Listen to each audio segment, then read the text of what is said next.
So guys, here we are. I'm going to talk a little bit about why there was no finals for the Marion County No Prep race. The first race for the series, and we had some issues, okay? There's a large difference between being broke and being hurt, okay? So there's a mutual respect thing that goes through 90% of the racers, right? You give each other the time that's needed. We have 20 minutes between rounds. He gave me 20 minutes, and in 18 minutes, I had the car ready to make a pass. But when we raced Roger Ball and his Mustang in the finals, semifinals, sorry, I had a little bit of an issue. Not an issue.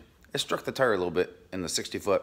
60-foot was half a tenth slow, okay? Half a tenth slow puts you about a tenth to 0.12, a little over a tenth slow in the 8th mile, okay?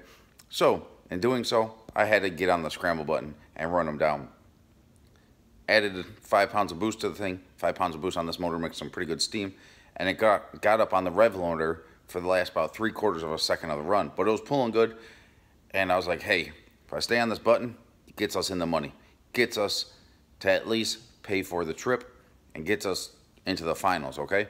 Well, in doing so, I could get into a little more technical terms, and I guess I will. But when you get on the scramble button and it gets on the rev limiter, right, there's basically unstable combustion pressures in the cylinder, and it started pissing off the cylinder, the head gasket, okay? And the head gasket, when I got back to the pits after the semis, I started looking the car over because we're in the finals, right? I got to get this car prepped, and we got 20 minutes to get it to the lanes. Started cooling the car down, looking the car over, and I started looking at the cylinder heads, looking at the head gaskets and stuff like that. And I saw just a small little drip of water, okay? I was like, crap. So I grabbed out the torque wrench and torqued the driver's side head, made sure there was nothing loose there, right? They all torqued fine. So I pulled number 1 and number 3 spark plug, because right between the number 1 and number 3 hole, there was just that small little drip of water, and it was like drip, a little bit later, drip, a little bit later, drip. It's like, crap, what do I do here? Well, I guess I kind of know what to do, right? But it's a decision that you have to make. I had to make the decision, is it worth pulling the water out of this thing and making that pass in the finals with a chance at the money that was available on the payday, okay? It was like it's right around $2,700 to win. Racing's freaking expensive.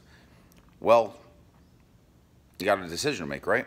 Well, that decision wasn't going to happen right then. I was going to keep on working. So I pulled out number 1, number 3 spark plug. No water in the cylinders. That's good. We have an O-ring in the cylinder head and a receiver groove in the block on this deal, so it seals the cylinder pretty damn good, right? But lifting the head is lifting the head. There's water ports on the outside of the cylinder as well. Now, there's a possibility. I'm getting ready to pull this sucker apart right now. Yeah, it's ugly for the people that haven't followed along. There's a lot of burnt up parts here from the 30 accident and the fire and stuff like that. But we're out here racing and we're doing all right. But long story short, I pull out those 2 spark plugs. There's no water in them. Turn on the water pump, make sure the water's circulating through the head and stuff like that. It's still just a little drip, drip. Like, not even that quick. Like, just barely anything. So I was like, screw it. I'm pulling the water out of this thing. I go in the back, pop off the radiator cap. I come out here, and I start taking off the water hoses. Okay, I built some AN hoses. This is just this right here. If this was just a regular AN hose with an 1.5-inch barb, I cut that off, welded on a dash. What was that, dash 20 there? I put in. I think it's dash 20 line. No, dash 16 line. 16/16. It's a 1-inch line that goes to the back of the car. I pop this off, and I pop off my 2 lower lines because we run a remote mount water pump. So I have 2 dash 12 lines going into the block and a dash 16 up here at the thermostat housing. I pop those off and I get back to work, right? Drain the water out of this thing. I get the vacuum on here, and I turn the vacuum sideways, my shop vac that I use to take the methanol out of the oil, right? So between rounds, you'll see me put a vacuum on the car. A lot of people think I'm doing that to keep the car cool. That is not the case. We run water in this motor. I'm doing it because when the oil temperature gets hot, okay, the methanol separates from the oil, and we could suck out that vapor, and it keeps the oil lasting a lot longer. We're dealers for Hot Shot Secrets, but hey, dealers or not, it's a cost of racing, right? And it keeps your parts happy. Now there's better methods of doing it, but I'm a budget guy, right? I put the vacuum on it and we suck out the methanol vapors, and I'll do that for about anywhere from 2 to 5 minutes from when we get back from the track, and it helps keep the oil nice and clean. Well,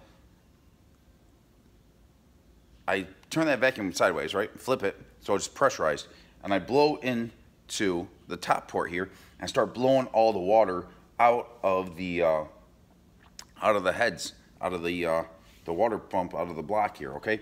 I pressurize the whole system, blowing all the water out of it, okay? Get all the water out of it. The reason why I pulled the water out of it is so the motor can't hydrolock, okay? Hydrolocking happens when the piston's coming up and there's either fuel or water in the cylinder, and you can't compress the liquid. I don't care how strong you are. I don't care if this thing's at 6,000 RPM, 7,000 RPM. It don't matter. If it's trying to compress a liquid, it's going to bend something, okay? And it's going to bend the rod, and that's going to get expensive. So I pull the water out of the thing, right? I have I had my buddy Rob with me. I had Corey Butcher there. I had Jeremy and Brooke Ann. They were helping me. Maddy was she had a birthday party for her best friend's son, so she wasn't with me. So like we were fighting our way through the rounds, right? It was the first time they were really crewing for me with this car. So it was a little bit of a challenge getting through the rounds. I had to make my tune-ups a little bit more on the safe side, not the safe side, but I had to take into consideration that we're not meshing like we normally do, right? Me and Maddy have a very good system down, and without her there, I had to make some adjustments in my tune-ups and give myself a little bit more of a leeway to get the car down through the track to make it through the rounds. Well, I get the water out of this thing so it doesn't bend a rod. We're doing our deal and it's working, right? We're making rounds, we're doing all right. But here we are getting ready to go in the finals. I got the water out of the thing, I got the tune-up in it, it's fueled up, and they got the fans on the cylinder heads trying to cool the heads down since we don't have water in the thing no more, right? Trying to get the cylinder pressures down to a reasonable state. And we're debating about pushing it up there, okay? And we're about probably 16 minutes into our 20-minute allotted time to get up there for the final round. Now, the guys come over from the other guys, Perry Stanley Hong and his crew are coming over, and they're like, what are you gonna do? As I'm sucking the water out of this thing, I said, I wanna run this freaking thing. I'm gonna try to, but I don't know if we could, things, it's hurt. It's not broke. We could go out there and we could make a pass. If, you want us to make a pass, I'll put it up in the beams and we'll make a pass. And I promise you, it's gonna make a lick. But we all know how the last year's been with Corona and this and that and manufacturers and so on and so forth. So we have a couple big races lined up here, and very shortly. This Friday, it is, what is it? Yeah, it's Monday morning right now, right? So we got back to New York. I'm at my buddy's house, right? Don's house. And I napped there. We got back about 1 o'clock in the morning so I could get up here and get working on this thing right away, pop the heads off of it. So, switch hands. Ooh, that's not easy. All right, so, where was I? I hate doing these raw videos. They're difficult, I'll tell you that much. I'm trying to think. I don't want to pause it, but I'm thinking about pausing it. So, this is where I was at. I remembered. Actually, I went back and watched the video. Hey, I'm a little bit tired, just a little bit. I got a little bit of napping in. I got about 5 hours of sleep last night, and I'm rip-roaring ready to go now. Nah, we're gonna get through there. But, all right, with Corona and everything the way everything was last year, right? Parts are hard to come by. Financially, it's not cheap either, right? So I'm sitting there and I'm thinking real hard. It's like, is the juice worth the squeeze? Not the juice worth the squeeze.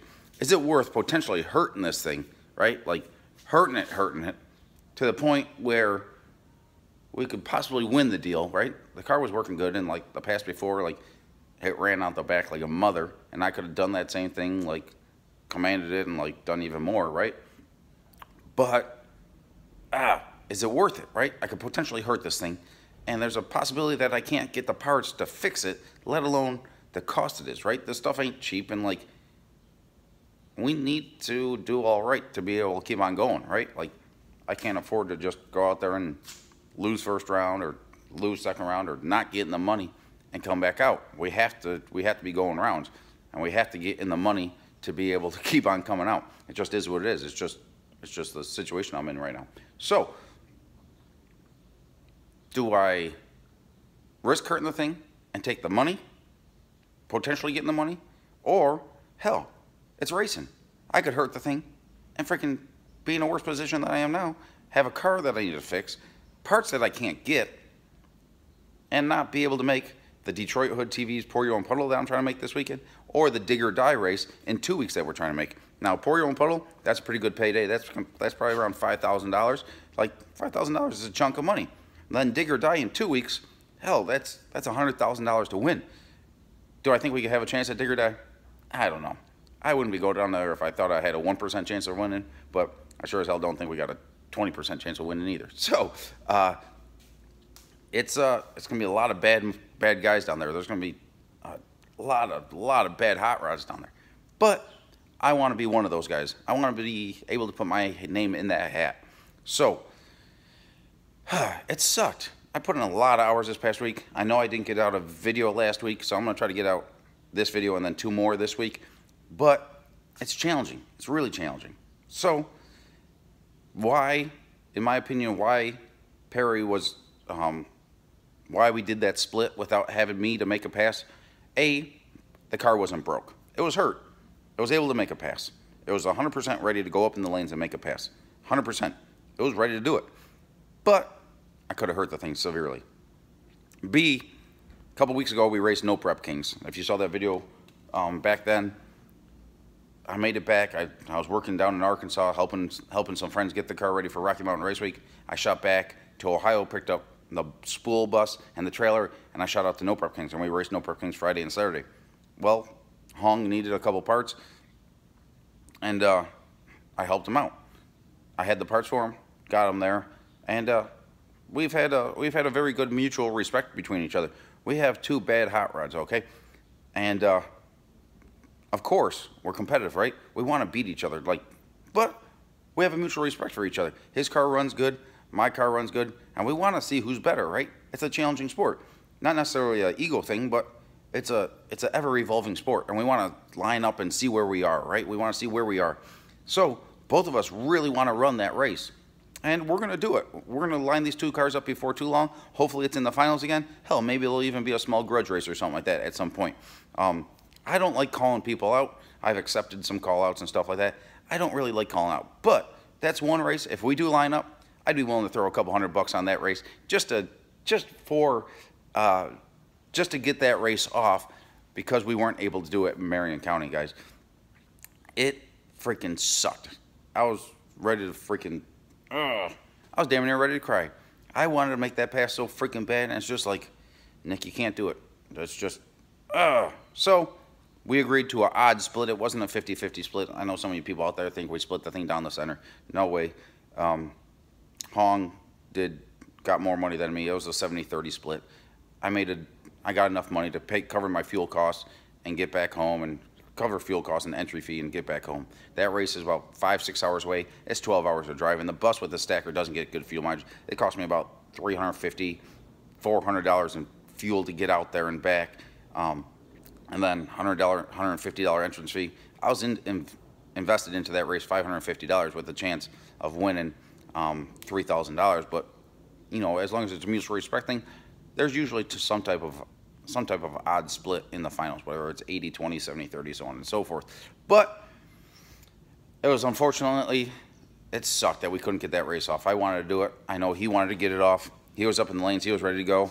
I was sitting at the trailer right outside the lanes, ready to go, but I just had to make that decision not to run it. But I got to thank a couple good companies that allow me to do this. I work way too many hours to be able to make this happen, but we're getting close to having a hot rod here. This homegrown hustler is coming in, and I got to thank these companies here.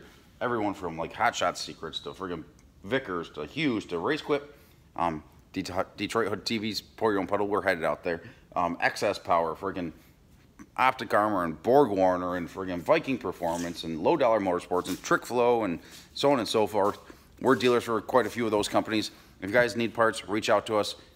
You're keeping this ball rolling, and we're trying like hell to come out here and win one of these big ones. It's going to happen. It's going to happen before too long. We have a hot rod that's going rounds. I mean, I only have like 25 passes on this car so far, 30 passes on this car.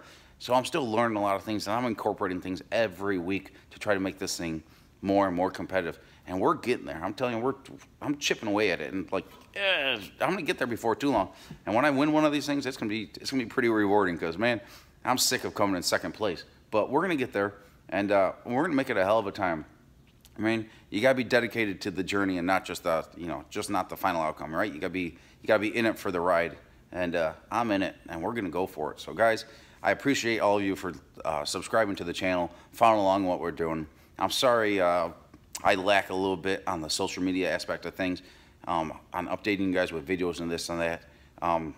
As far as like working and stuff like that, I'm pretty much a one-man band, so it's hard to sell film and get everything done that I need to get done in the time frame. So we're gonna do what we can. We're gonna try like hell to make it to Pour Your Own Puddle. I'm gonna go tear this motor apart right now and get another set of head gaskets on it, and we'll be out there Saturday for Pour Your Own Puddle at Onondaga Dragway out in Michigan. And then we're headed to Dig or Die, Rockingham, North Carolina. That's like July 23rd, 24th or whatever. It's a Friday, Saturday race. So that's in like, I don't know, 14 days or something like that.